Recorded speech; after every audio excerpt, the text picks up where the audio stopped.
finds oneself collecting moments out here, rather like a curious beetle collects shiny bits of glass.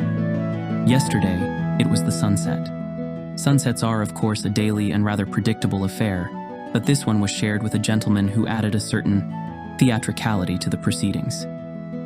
He was an older man, with a face mapped by a life of obvious interest, and a beard that suggested a profound disregard for modern trimming conventions.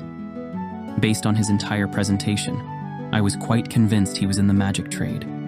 I sat, fascinated, wondering what sort of conjurer he might be. He wasn't producing coins from behind anyone's ear. He wasn't levitating.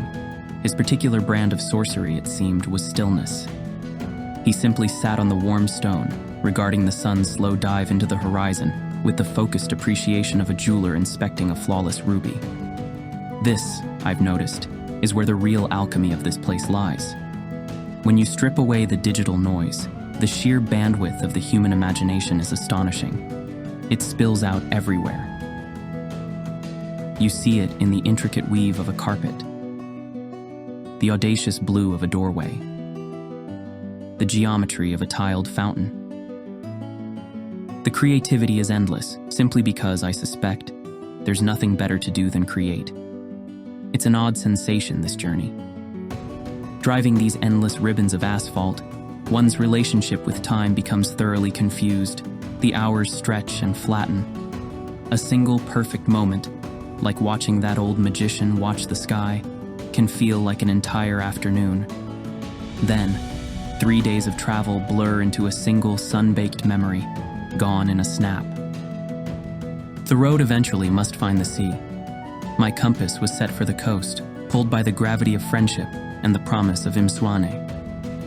And find the sea it did.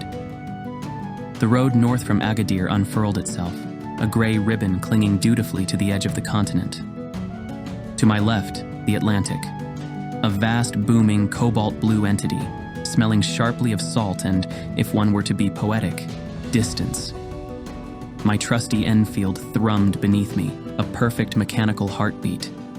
It truly is a splendid machine, running like a gem, as they say.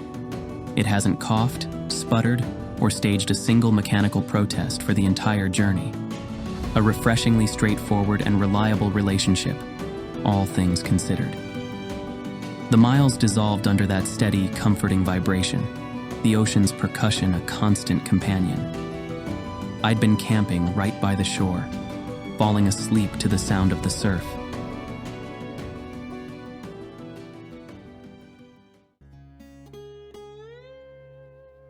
The hills, it turns out, are full of secrets. One must, however, be curious enough to follow the sound. Not a roar, but a low, industrious collective hum, riding on the warm evening air.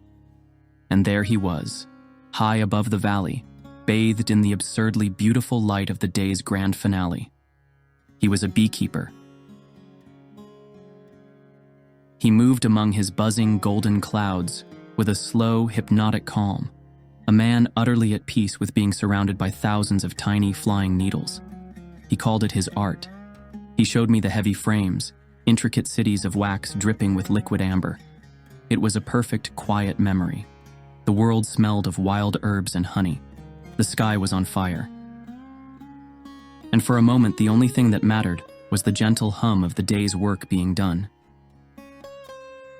To arrive in Imsouane is to walk directly into a paradox. It is a town of two distinct opposing currents, much like the ocean it depends upon. On one hand, it is an ancient Berber fishing village, clinging to the cliffs as it has for centuries. You can smell its history on the wind, a sharp, honest perfume of salt, diesel from the blue fluka boats, and the silver flash of the day's catch being hauled into the harbor. On the other hand, it is a global capital of modern water worshippers, the surfers. They've come from every corner of the map, drawn by whispers of a place called the Bay, a legendary wave that peels off the point in a ride so impossibly long you could practically file your taxes on the way in.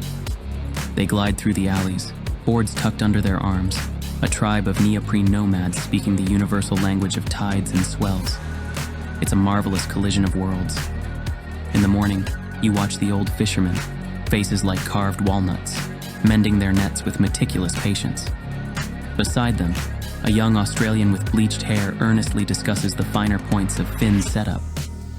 They share the same patch of ocean, one for sustenance, the other for transcendence. But this balance is, as always, a delicate one. You can see the scars of what's coming. Great tracts of the old town, the simple sea-worn structures, have been scraped away. In their place, concrete skeletons of modern hotels rise, promising infinity pools and standardized comfort. It's the inevitable, slightly clumsy march of progress, turning a place of quiet magic into a destination. Still, it hasn't lost its soul. Not yet. My friends and I gathered on the cliffs as the day ended. The sky did that spectacular cinematic thing it does here, bruising purple and orange. The surfers became black silhouettes, sliding down the face of the waves. The lights of the fishing boats blinked on in the harbor. The town, for all its contradictions, simply paused. And for a moment, new and old, tourist and local, we were all just magicians, watching the sun disappear.